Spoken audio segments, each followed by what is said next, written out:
Hi everybody, it's Elizabeth. We are going to keep reading Matilda, and this chapter is called Miss Honey's Cottage.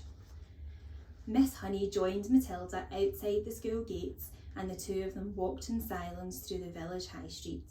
They passed the greengrocer with his window full of apples and oranges, and the butcher with bloody lumps of meat on display and the naked chickens hanging up, and the small bank and the grocery store and the electrical shop, and then they came out of the other side of the village onto the narrow country road where there were no people anymore and very few motor cars.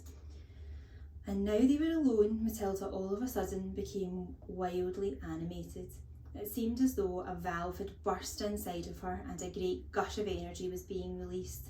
She trotted beside Miss Honey with wild little hops, and her fingers flew as if she would scatter them to the four winds, and her words went off like fireworks with terrific speed.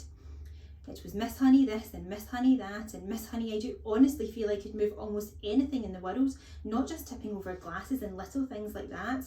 I feel I could topple tables and chairs, Miss Honey. Even when people are sitting in the chairs, I think I could push them over, and bigger things too, much bigger things than the table and chairs.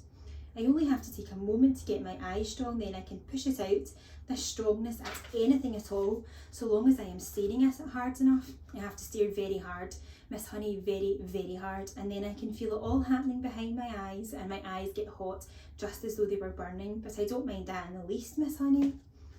Calm yourself down, child, calm yourself down, Miss Honey said. Let us not get ourselves too worked up so early in the proceedings. But do you think it's interesting? Don't you, Miss Honey?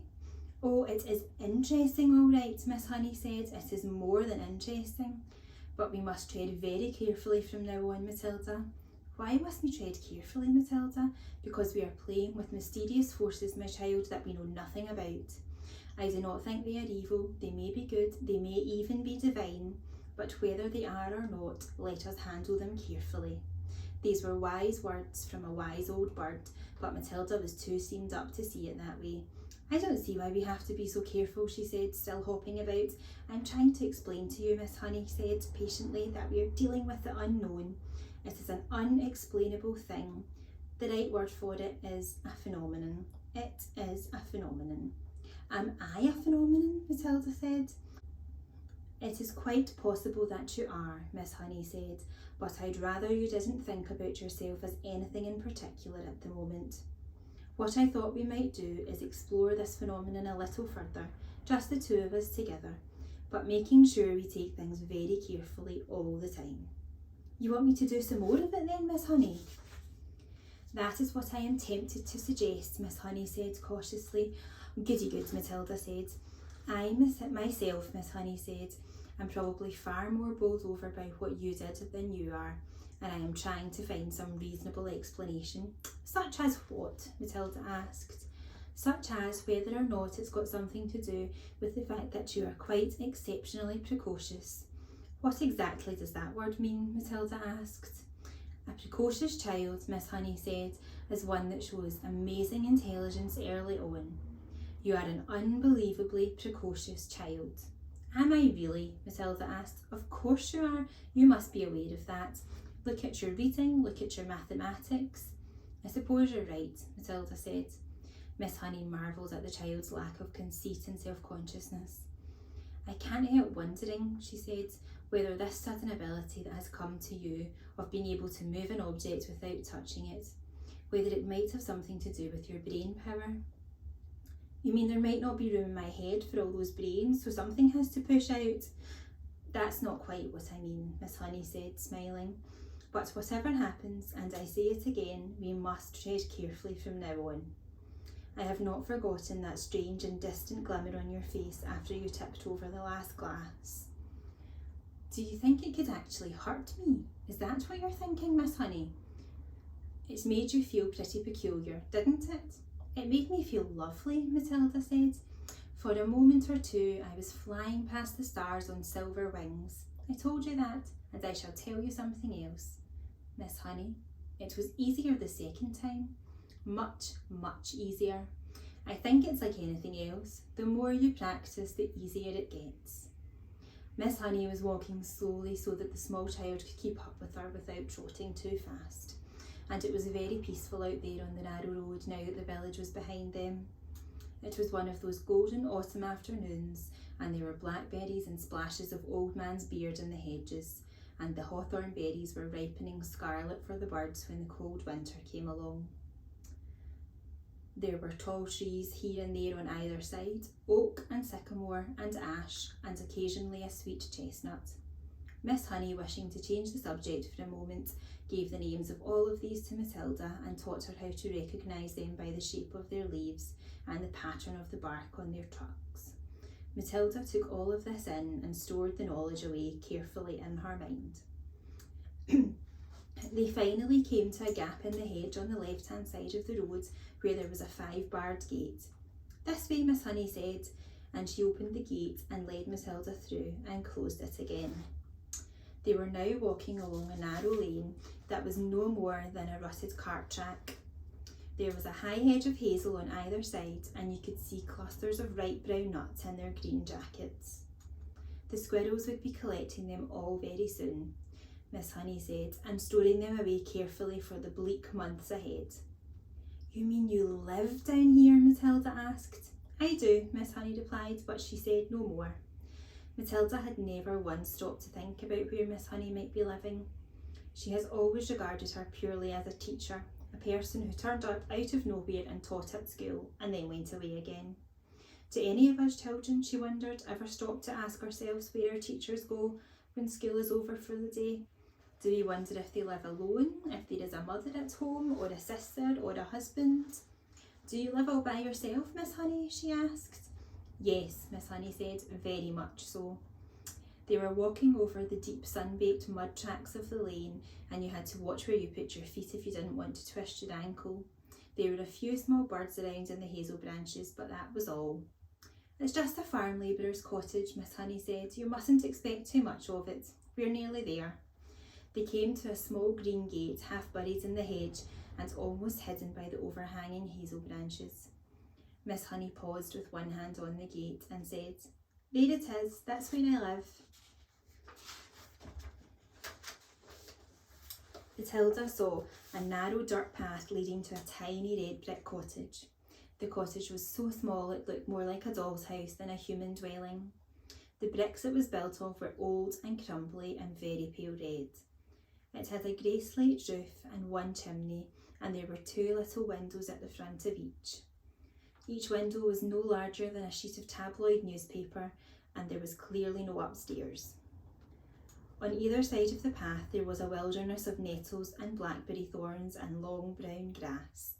An enormous oak tree stood overshadowing the cottage. Its massive spreading branches seemed to be enfolding and embracing the tiny building, and perhaps hiding it as well from the rest of the world. Miss Honey, with one hand on the gate, which she had not yet opened, turned to Matilda and said, "A poet called Dylan Thomas once wrote some lines that I think of every time I walk up this path." Matilda waited, and Miss Honey, in a rather wonderful slow voice, began reciting the poem. "Never and never, my girl riding far and near, in the land of the hearthstone tales and spelled asleep, fear or believe that the wolf in the sheep-white hood, lopping and bleating roughly and blithely shall leap, my dear, out of a lair in the flocked leaves in the dew-dipped year, to eat your heart in the house in the rosy wood." There was a moment of silence. Matilda, who had never heard great romantic poetry spoken aloud, was profoundly moved. "It's like music," she whispered.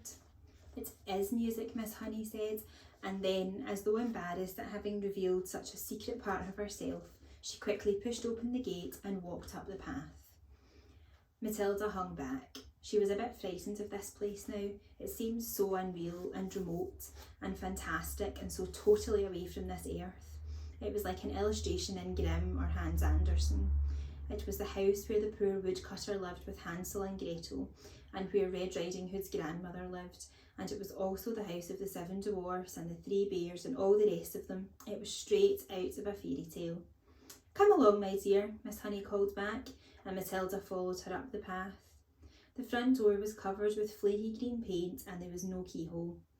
Miss Honey simply lifted the latch and pushed open the door and went in. Although she was not a tall woman, she had to stoop low to get through the doorway. Matilda went in after her and found herself in what seemed to be a dark, narrow tunnel. "You can come through to the kitchen and help me make the tea," Miss Honey said, and she led her way along the tunnel into the kitchen. That is, if you could call it a kitchen. It was not much bigger than a good-sized clothes cupboard, and there was one small window in the back with a sink under the window, but there were no taps over the sink. Against another wall there was a shelf, presumably for preparing food, and there was a single cupboard above the shelf. On the shelf itself there stood a Primus stove, a saucepan and a half-full bottle of milk. A Primus is a little camping stove that you fill with paraffin and you light at the top and then you pump it to get pressure for the flame. "You can get me some water while I light the Primus," Miss Honey said. "The well is out at the back. Take the bucket. Here it is. You'll find a rope in the well. Just hook the bucket onto the end of the rope and lower it down, but don't fall in yourself." Matilda, more bemused than ever, took the bucket and carried it out into the back garden. The well had a little wooden roof over it and a simple winding device. And there was rope dangling down into the dark bottomless hole. Matilda pulled up the rope and hooked the handle of the bucket onto it. Then she lowered it in. She heard a splash and the rope went slack. She pulled it up again and lo and behold, there was water in the bucket. "Is this enough?" she asked, carrying it in. "Just about," Miss Honey said. "I don't suppose you've ever done that before?" "Never," Matilda said. "It's fun. How do you get water for your bath?" "I don't take a bath," Miss Honey said. "I wash standing up. I get a bucket full of water and I heat it on this little stove and I strip and I wash myself all over." "Do you honestly do that?" Matilda asked. "Of course I do," Miss Honey said. "Every poor person in England used to wash that way until not so very long ago. And they didn't even have a Primus. They had to heat the water over the fire in the hearth." "Are you poor, Miss Honey?" "Yes," Miss Honey said. "It's a very good little stove, isn't it?" The Primus was roaring away with a powerful blue flame and already the water in the saucepan was beginning to bubble. Miss Honey got a teapot from the cupboard and put some tea leaves into it. She also found half a small loaf of brown bread. She cut 2 thin slices and then from a plastic container she took some margarine and spread it on the bread. Margarine? Matilda thought. She must be really poor. Miss Honey found a tray and on it she put 2 mugs. The teapot, the half bottle of milk and a plate with the 2 slices of bread. "I'm afraid I don't have any sugar," she said. "I never use it." "That's all right," Matilda said. In her wisdom she seemed to be aware of the delicacy of the situation and she was taking great care not to say anything to embarrass her companion.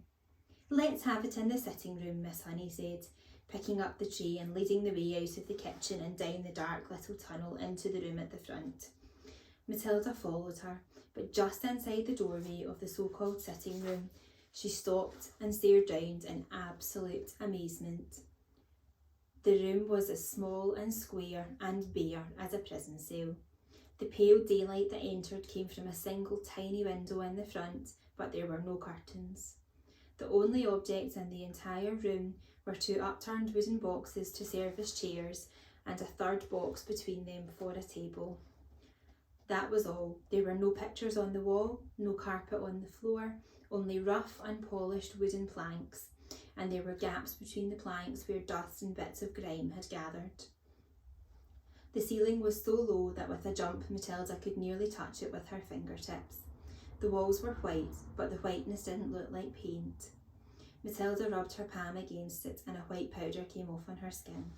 It was whitewash, the cheap stuff that is used in cowsheds and stables and hen houses. Matilda was appalled. Was this really where her neat and trimly dressed teacher lived? Was this all she had to come back to after a day's work? It was unbelievable. And what was the reason for it? There was something very strange going on round here. Miss Honey put the tray on one of the upturned boxes. "Sit down, dear," she said, "and we'll have a nice cup of hot tea. Help yourself to bread, both slices are for you. I never eat anything when I get home. I have a good old tuck-in at school and that keeps me going until the next morning." Matilda perched herself on an upturned box, More out of politeness than anything else, she took a slice of bread and margarine and started to eat it. At home, she would have been having buttered toast and strawberry jam and probably a piece of sponge cake to round it off. And yet this was somehow far more fun. There was a mystery in this house, a great mystery, there was no doubt about that, and Matilda was longing to find out what it was. Miss Honey poured the tea and added a little milk to both cups. She appeared to be not in the least ill at ease sitting on an upturned box in a bare room and drinking tea out of a mug that she had balanced on her knee.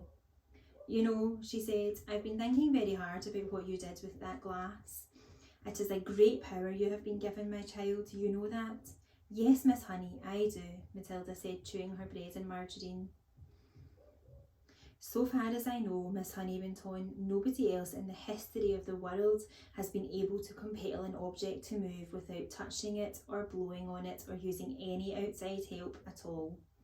Matilda nodded but said nothing. The fascinating thing, Miss Honey said, would be to find out the real limit of this power of yours. Oh, I know you think you can move just about anything there is, but I have my doubts about that. I'd love to try something really huge, Matilda said. What about distance, Miss Honey asked. Would you always have to be close to the thing you were pushing? I simply don't know, Matilda said, but it would be fun to find out. And that is the end of that chapter. Thank you so much for watching. See you next time. Bye.